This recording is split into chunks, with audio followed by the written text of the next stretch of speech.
కలలో ఇవి కనిపిస్తే త్వరలో అఖండ రాజయోగం పట్టినట్టే. అఖండ రాజయోగం పట్టే ముందు కొన్ని కలలు వస్తాయని స్వప్న శాస్త్రంలో చెప్పడం జరిగింది. మరి ఎటువంటి కలలు రావడం వలన తొందరలో ధనవంతులు అవుతారో ఈ వీడియోలో వివరంగా తెలుసుకుందాం. వీడియో చూసే ముందు ప్రతి ఒక్కరూ జై శ్రీరామ్ అని కామెంట్ చేయండి. ప్రతి మనిషి నిద్రించిన తర్వాత కలలు రావడం అనేది సహజం. రాత్రి సమయంలో వచ్చే కలలు మాత్రమే నిజం అవుతాయని స్వప్నశాస్త్రం చెబుతున్నది. పగటిపూట వచ్చే కలలు లేదా ఏదైనా వ్యాధితో బాధపడుతున్నప్పుడు వచ్చే కలలకు ఎటువంటి ఫలితం ఉండదు. అదేవిధంగా ప్రతిరోజు మీరు ఒక విషయం గురించి ఆలోచించి ఆ విషయం మీకు ఆ రోజు రాత్రి కలలోకి వచ్చినా కూడా దానికి కూడా ఫలితం ఉండదు. అఖండ రాజయోగం పట్టబోయే ముందు వచ్చే కలలు ఏమిటో ఇప్పుడు తెలుసుకుందాం. కలలో పసుపు కుంకుమలు, మంగళ ద్రవ్యాలు, ఎర్రని గులాబీ పువ్వులు, కదంబం పుష్పాలు, తామర పువ్వులు కలలోకి వస్తే కనుక త్వరలో లక్ష్మీ కటాక్షం కలిగి ఇంట్లో సిరి సంపదలతో తులతూగుతూ ఉంటారని స్వప్న సిద్ధాంతం చెబుతున్నది. ఇంట్లో ఆర్థిక సమస్యలు తొలగిపోయి కుటుంబంతో సంతోషంగా ఉంటారు అని అర్థం.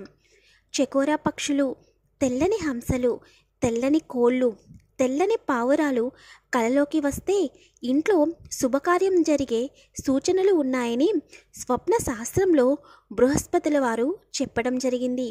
ఈ కళ అనేది పెళ్లి కాని అమ్మాయికి లేదా పెళ్లి కాని అబ్బాయికి వస్తే 6 నెలలలో వారికి వివాహం అవుతున్నదని సంకేతం. చెరువు దగ్గర, సముద్రంలో లేదా తామరాకు పైన కూర్చుని పాయసం తాగుతున్నట్లు కల వస్తే మీకు తొందరలో అఖండ రాజయోగం పడుతున్నదని స్వప్నశాస్త్రం వివరిస్తుంది. ఇటువంటి కల వస్తే కనుక మీకు తొందరలో సిరి సంపదలతో పాటు మంచి స్థాయికి ఎదుగుతారు. సమాజంలో గుర్తింపు వస్తుంది. అనుకోకుండా ఏదో ఒక రకంగా మీకు ధనం అనేది బాగా కలిసి వస్తుంది. మీరు నిద్రించినప్పుడు కలలో మీరు తెల్ల గుర్రం మీద ఎక్కినట్లు కల వస్తే మీరు త్వరలో మంచి స్థాయిలో ఉంటారని స్వప్నశాస్త్రం చెబుతున్నది. అలాగే అఖండ రాజయోగం పట్టే ముందు వచ్చే మరొక ముఖ్యమైన కళ ఏనుగు మీద ఎక్కినట్లు లేదా తెల్లని ఎద్దు మీద ఎక్కినట్లు కల వచ్చినా కూడా త్వరలో ధనవంతులవుతారని అర్థం.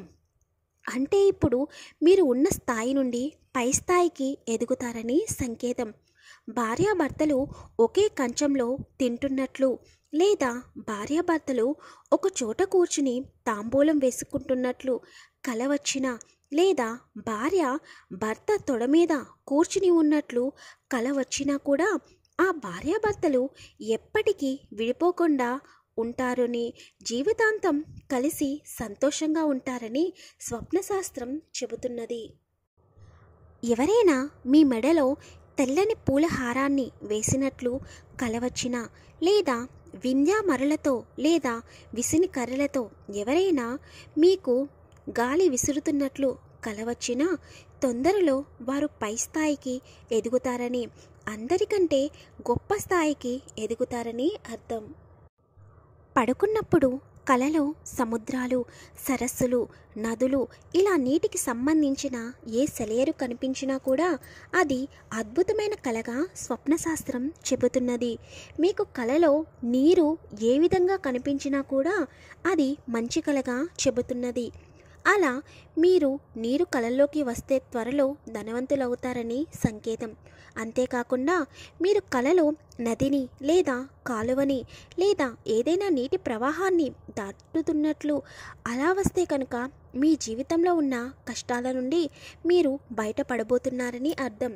మీకున్న ఆర్థిక సమస్యలనేవి తొలగిపోతున్నాయని సంకేతం. ఇక కలలో బావిలో నుండి నీటిని తోడుతున్నట్లు లేదా నీటిని తాగుతున్నట్లు లేదా నీటి మధ్యలో మీరు నుంచుని ఉన్నట్లు కల వస్తే అది కూడా విశేషమైన కలగా స్వప్నశాస్త్రం చెబుతున్నది.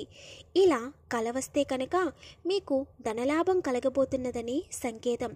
కలలో మీరు సంతకం పెడుతున్నట్లు కల వస్తే మీరు ఉద్యోగముల యందు లేదా వ్యాపారముల యందు మంచి స్థాయికి ఎదిగి త్వరలో ధనలాభం కలగబోతున్నదని అర్థం. అలాగే మీకు కలలో షర్టు వేసుకుంటూ బటన్స్ పెట్టుకున్నట్లు కల వస్తే వృత్తి వ్యాపారంలో యందు ఉన్నత స్థాయికి ఎదుగుతారని సంకేతం. ఆడవారికి కలలో తలలో పువ్వులు పెడుతున్నట్లు కల వస్తే దానికి సంకేతం త్వరలో ధనవంతులు కాబోతున్నారని అర్థం.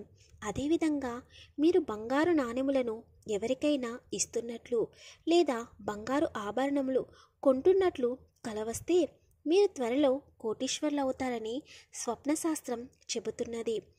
ఏదైనా షాప్లో వస్తువులను కొంటున్నట్లు కూడా కల వస్తే త్వరలో ధనవంతులు అవుతారని అర్థం. చాలామందికి కలలో పడుకున్నప్పుడు దేవతలు లేదా దేవుళ్ళు దర్శనం ఇస్తూ ఉంటారు. ఇది చాలా అద్భుతమైన కలగా స్వప్నశాస్త్రం చెబుతుంది. ఇలా మీకు కలలో దేవతలు దేవుళ్ళు కనిపిస్తే కనుక మీరు తొందరలో ధనవంతులు అవుతారని స్వప్నశాస్త్రం చెబుతున్నది.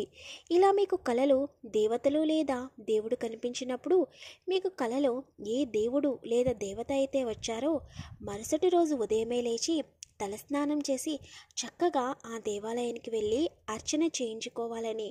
అలా అర్చన చేయించుకుని ఆ దేవత యొక్క దర్శనం చేసుకోవడం వలన ఆ దేవీ దేవతల యొక్క అనుగ్రహం కలిగి ఆ కళకు ఫలితం అనేది త్వరగా వచ్చి ధనవంతులు అవుతారని కూడా స్వప్నశాస్త్రం చెబుతున్నది.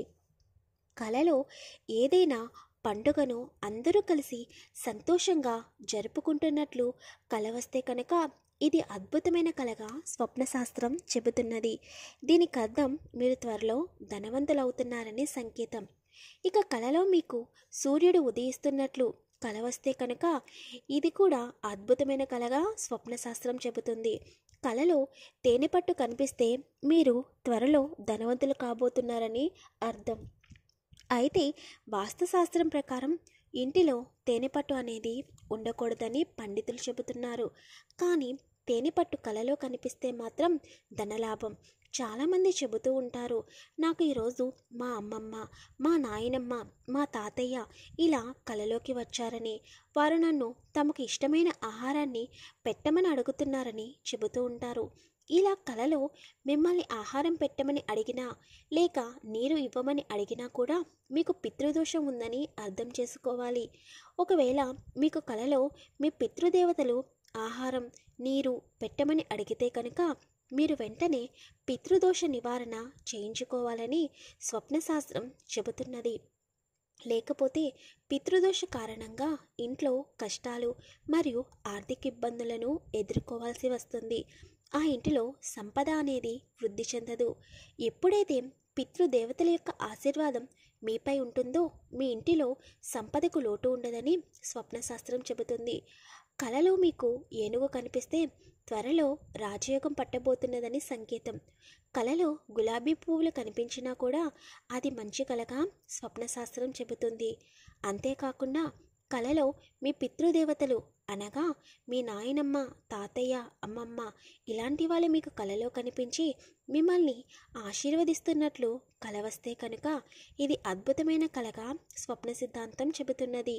కలలో పాలు పితుకుతున్నట్లు కల వస్తే తొందరలో ధనవంతులు అవుతారని స్వప్న సిద్ధాంతం చెబుతుంది.